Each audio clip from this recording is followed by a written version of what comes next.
Usually about a cell phone that was going to change the world, you know, or some kind of program that was going to revolutionize Earth and space. And you just press delete, delete, delete. It's totally mind-numbing. It's like data entry, actually, a little bit. But then one day, it was actually November 1st of 2004, I got an email from an urban high school in Phoenix.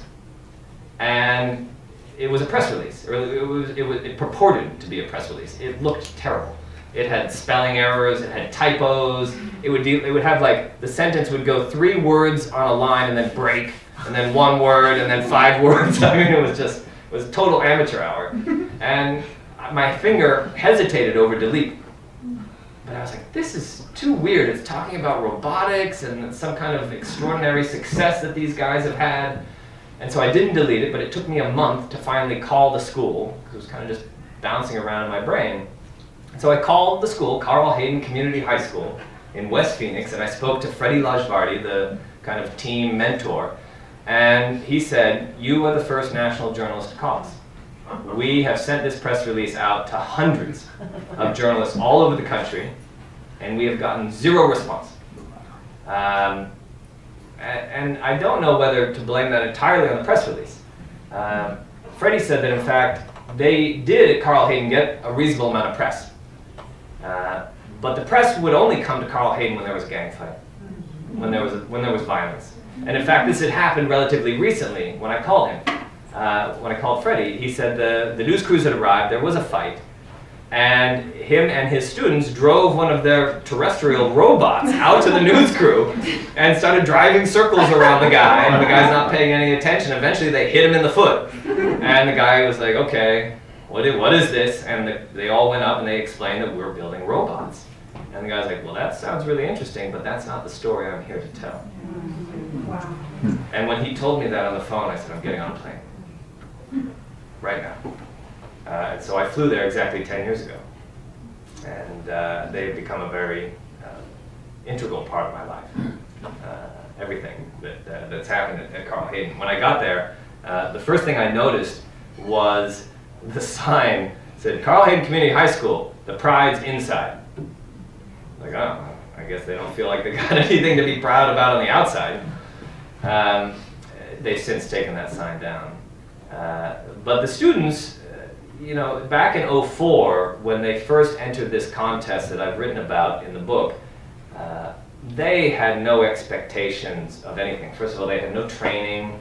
The teachers had decided, this was an interesting idea to me, you know, this is a school that's 80 to 85% free and reduced lunch, so that's correlates to 85% below the poverty line. You're talking about a very significant population of ESL students. They have a lot of, you know, what typically would be classified as high needs. And in that environment, at least my understanding was, okay, you focus on remedial math, you focus on remedial English, you kind of just get the basics because that's what kids are missing. These two teachers, Freddie and Alan, said, nope, that's not what you do. Nobody gets excited about remedial math. I mean, it does, you know, it sounds pretty basic, right? But people don't actually do it that way. And they said, we are going to find the most extraordinary challenge. We are going to enter our students in an underwater contest where they will have to build a robot that will navigate a sunken submarine in an event that's sponsored by the Navy and NASA. And we don't even have a swimming pool. And we're in the middle of the desert. And the kids were like, right on. You know? I mean, like, it's not just kids, right? It's any of us. You have to be inspired. You only learn when you're inspired. And that's what these two guys did. And I mean, they really threw down the gauntlet. And they decided, okay, we're going to do this. We're going to lose. But that's fine. At least we'll have an experience. And we'll kind of push our boundaries. And that, I think, is part of the reason why, of all the hundreds of press releases that they sent out, that it resonated with me. Because I had come back from my arm wrestling experience, you know, and I know it sounds crazy, but I had met these people that most people had written off as crazy arm wrestlers. But Rick Salawada had shown me that it was something so meaningful to him, and it shaped his life. And so when these guys wrote me to say that we're doing something that you think is kind of out there, but it's very important to us, I think that's why I showed up. And so these guys came together, and they decided in entering this contest to not just enter it. They had two choices. They could enter in the high school division, or they could enter in the collegiate division. Guess what they did? They decided to enter the collegiate division not because they thought they would win at all, but because they were sure they were going to lose. And if they were going to lose, they might as well lose to the colleges. Because then they could come home and say, we lost to MIT. And you know, and it was craziness to think that they would do better than second to last, right? MIT was sponsored by ExxonMobil, the largest corporation in the world at the time. They had thousands and thousands of dollars at their disposal. They were all not just from MIT, but from the Marine Science Department at MIT, and their college students. These guys had no training. Their budget was about $800, and they built their robot using garbage. They literally, in one instance, pulled a gallon plastic milk jug out of the garbage can and cut it in half and used it for a really integral part of the robot. And the robot smelled so bad when they built it, they named it Stinky. I'm not going to give away the ending, you could probably guess. But it turns out, you know, when that story came out, Hollywood came calling very quickly. And Warner Brothers ended up saying they wanted to make a movie about it, and we started that process. It ended up being a 10-year process, or a 9-year process. It bounced around from Warner Brothers to MGM. Finally, Lionsgate made the film and released it 3 weeks ago with George Lopez and Marissa Tomei and Jamie Lee Curtis, which is wonderful, and is bringing that story to an audience that's much broader and different than the book will reach, or the magazine article will reach, or the documentary. There's a documentary as well. But the problem is that the movie ends with the competition in 2004. As a Hollywood movie will do, it leaves you feeling great, right? You know, Hollywood doesn't want to make a movie that bums you out, and then sends you out there to, you know, feel terrible. Like, people probably won't go see that movie. Which is fine, and there's a role and a place for that, and it does inspire, and it does make you feel great, and you kind of come out, you know, ready to go. Unfortunately, that's not exactly what happened, you know, or at least it's not what has happened, what's transpired since. I wrote that original article in 2005, in May, and when I was reporting it, when I first got there and I was reporting it, I didn't know that these guys were undocumented. I just knew that they had no resources. They were underdogs. They had no resources. They went up against the best in the country. That was enough for me. But then in the course of reporting it, you know, things would come out where they would say, look, there was some trepidation, there was some fear about going to California to compete. Well, why? Well, we could get deported. Right? Just, I mean, for going to a science contest? And it turns out it wasn't an idle sort of fear. The year before, a group of kids from Phoenix, from a different high school, you remember this, had gone to Buffalo, New York to compete in a solar-powered boat contest, and they decided to go visit Niagara Falls on their day off, and an overzealous border agent walked up to them and said, "You don't look like you're from around here." Wow. And began deportation hearings against 5 of them. Oh my God. Can you believe that? And they ended up having to battle in court for 3 or 4 years until a judge was like, that sounds like profiling, and threw it out. But I mean, so suffice to say, these kids are trying to go to a science contest. You know, what's going on? So this stuff started to come up, and I found out that 3 of them, one of them had just gotten a green card the summer before the contest, but the other 3 of the 4 were undocumented.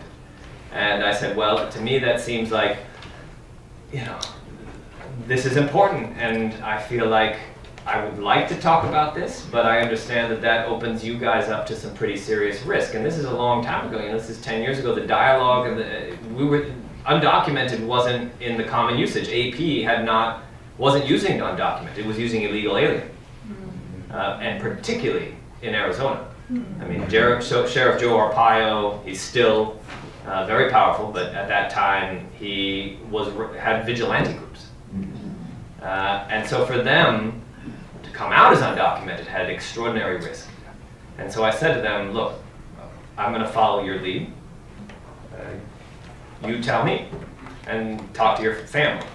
Have a meeting. And they told me about this later. They had a meeting with their 2 teachers first, and the 2 teachers said, if you were my own child, I would tell you not to do this.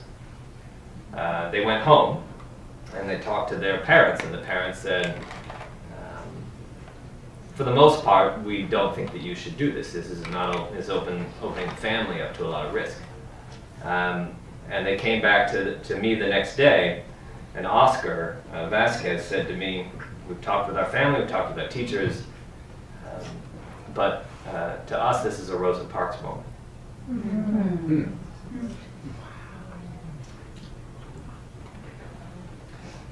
And so I wrote it. And it turns out that it didn't have the impact that I had hoped. In '05, I thought that it would put a face on the immigration debate. I thought that it would help people understand why people were coming here and that, the motivations. But in 2006, Arizona voters passed Proposition 300, which forced one of the kids, Christian, out of college by tripling his tuition. It forced Oscar to scramble. It tripled Oscar's tuition as well. Oscar was a little bit older, and so he was able to graduate. But then when Oscar graduated, he was essentially deported. And he was on the dean's list, had a degree in mechanical engineering, and ended up picking beans in Chihuahua. So as you can see, the movie takes us to a certain point, but there is a lot more to the story and a lot more to talk about. And that's part of the reason why I felt like I needed to write the book. Despite having written the original article and seeing the film get made, the conversation's not over. And the issue has not been resolved. I mean, we have DACA, but that's a temporary solution. And God knows what will happen in the next election. That could go away, and we're right back where we started. So I'm sorry to leave you on that down note, but I hope that it'll spur a conversation. And so I'm happy to talk to you guys about any thoughts or ideas that you have. Yeah, go ahead. So you wrote the article, Hollywood picked it up for the movie, and then you wrote the book? Well, Hollywood picked it up for the movie, but Warner Brothers tried to make it for 3 years, didn't work. Then MGM picked it up for 3 years, didn't work. Then Lionsgate picked it up, and it looked like it was going to work. And in the intervening time, all this crazy stuff had happened with each of these kids. And I said, I think now's, the story has continued. The movie's only going to take us so far. Mm-hmm. I felt like I needed to do the book. Okay. Yeah. At the end of the movie, does it say what has happened to these kids? Yeah, a few of you have seen it, yeah? Yeah, so what the movie does is it goes to black, and then it'll show you the real kid, and it gives you the, white on black, where it gives the 1 or 2 or 3 liner about what happened. But there's very inspirational music playing, And it goes by very fast. Yeah, it goes by very fast, and it's still trying to leave you on this up moment. So the moment, when it says that Oscar was deported, it then very quickly goes on to the upside, which is great. And for those of you who read the book, you'll see that Oscar is a fighter. Oscar's never given up, and he landed on his feet despite all this craziness. But it glosses over that very intense period of time when things did not look so good for him. Yeah.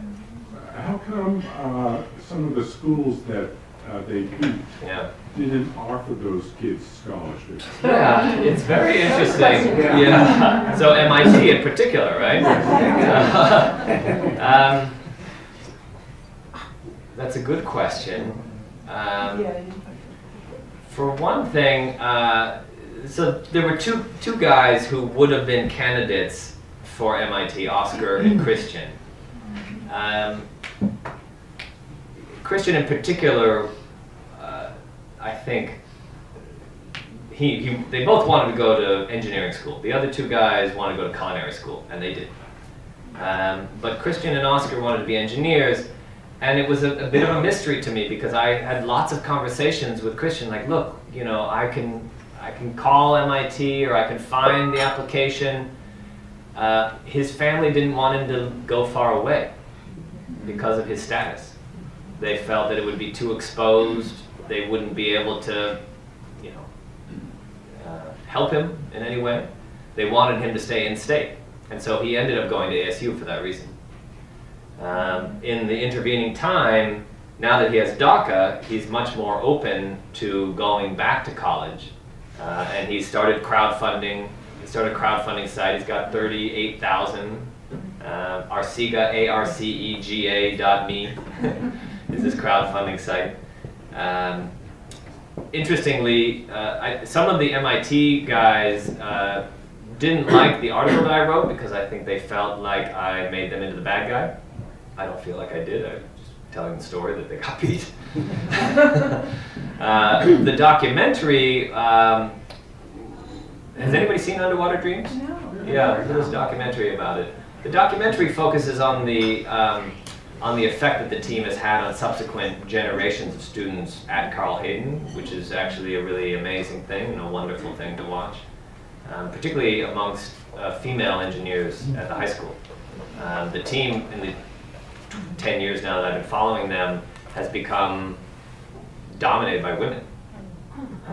And the joke is that if you meet a female Latina engineer, you should ask her what year she graduated from Carl Hayden. There unfortunately aren't as many as we would like. So the documentary was successful in connecting with the original MIT students, and so that's really nice to see them talk about their experience. And then they had a reunion in the documentary where you see the Carl Hayden guys and the MIT guys meeting at MIT. And I went, in fact, to MIT and met with the head of that department. And what he said to me was that he felt very bad about it, that it had taken him 10 years to get these kids even to come visit. Yeah.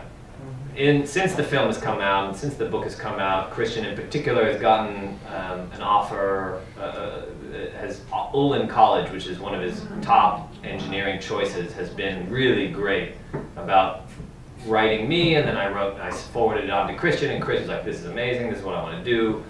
And so I'm keeping my fingers crossed he's made it through the first round of interviews or application process, and he's going there now for an interview, I think later this month.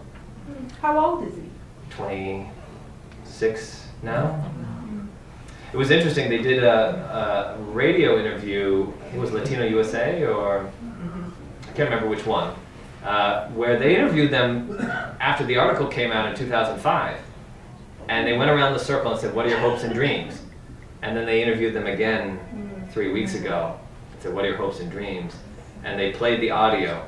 And Christian 10 years ago said, my dream is to go to college.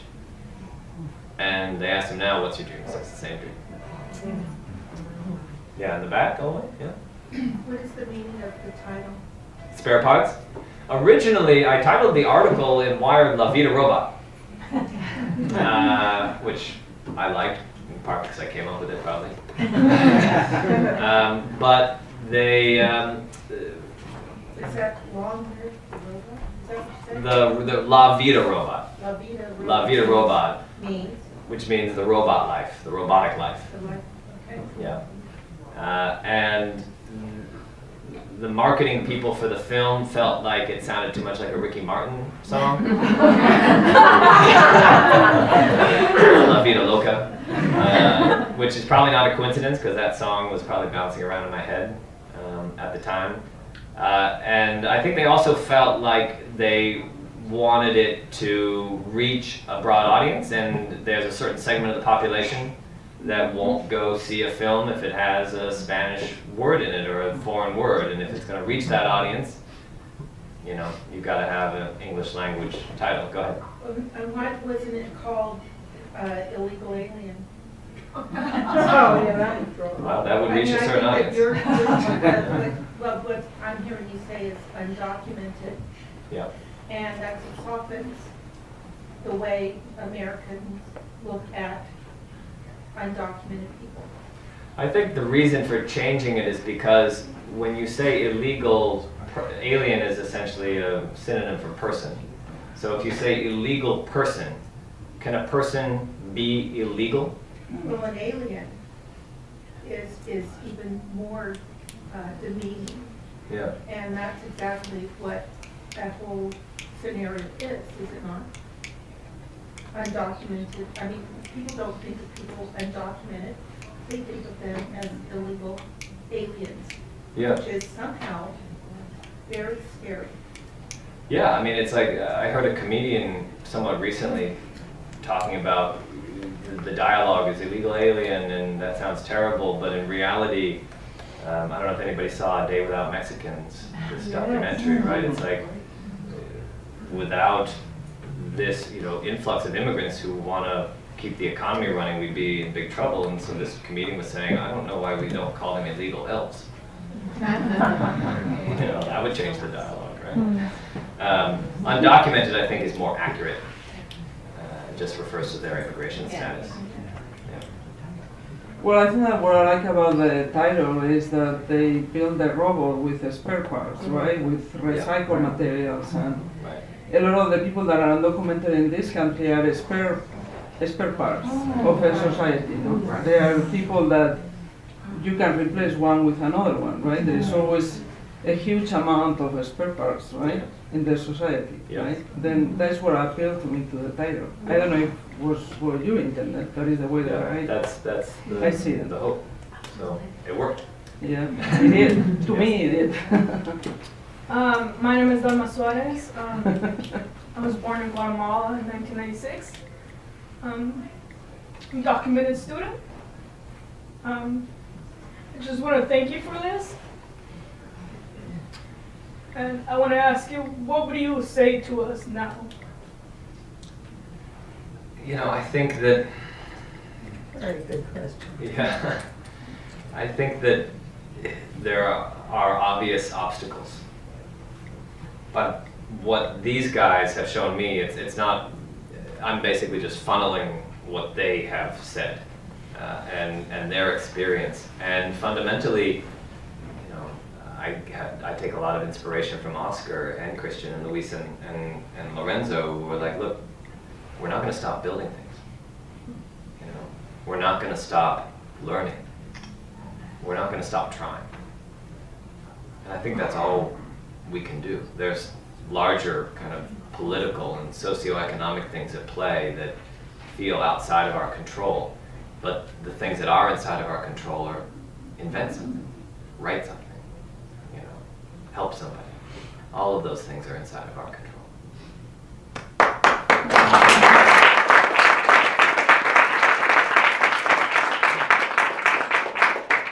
You know, it doesn't mitigate the issue that we have here, but with your book and what they've achieved, and I'm not sure where these fellows are from originally, but if any of their countries reached back out and said, you're a talented guy, Yeah. and there's something, you mean something to us. Yeah, they're all from Mexico, but they all, you know, moved to Phoenix, the Phoenix area. Christian was 2.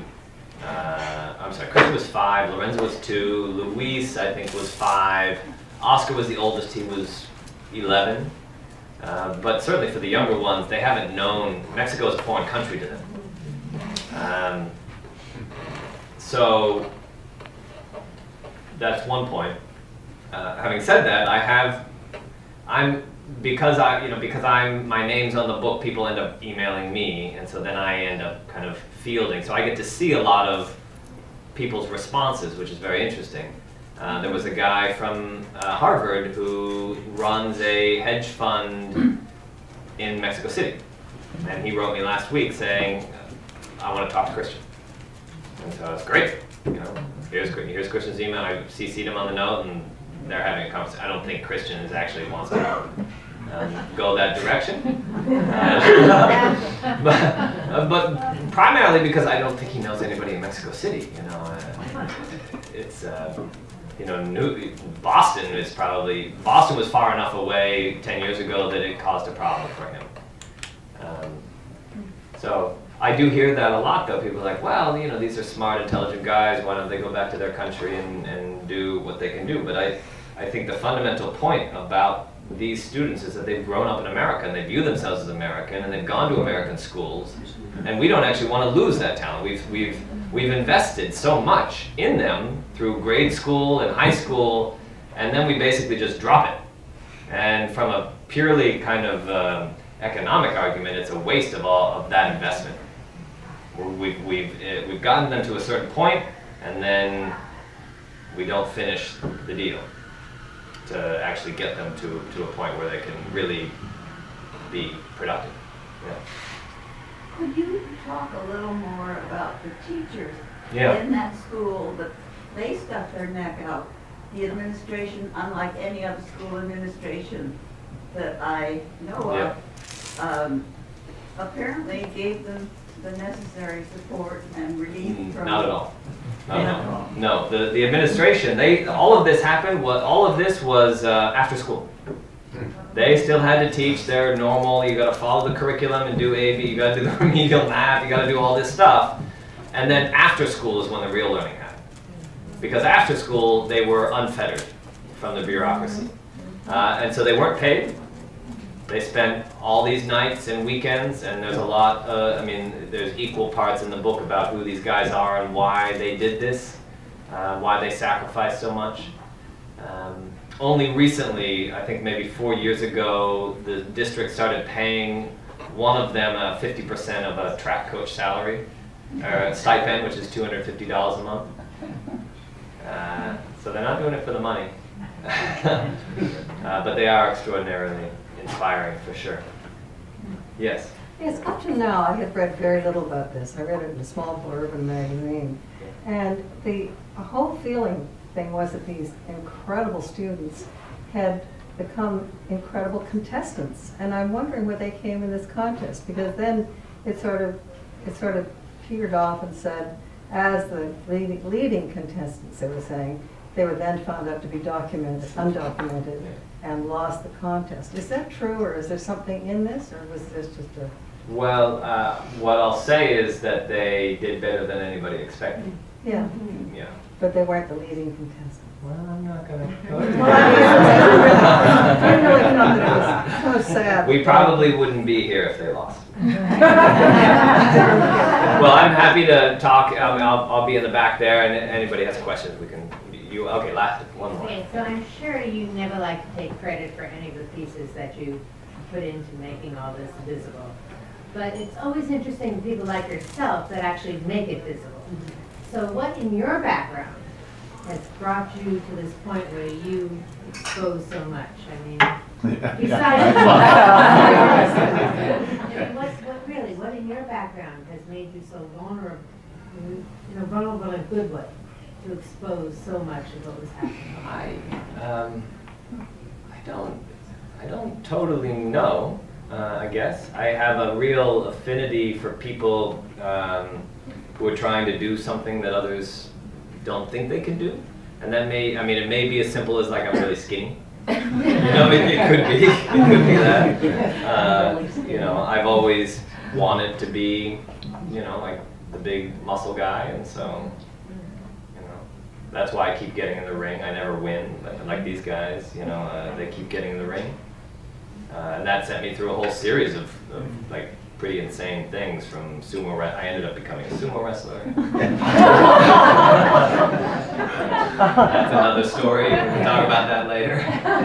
But I don't know, that's the best answer I have. I mean, I tried to talk a little bit about it in The Underdog with my last book, but Anyway, we'll talk in the back, and thank you all for coming. Thank you.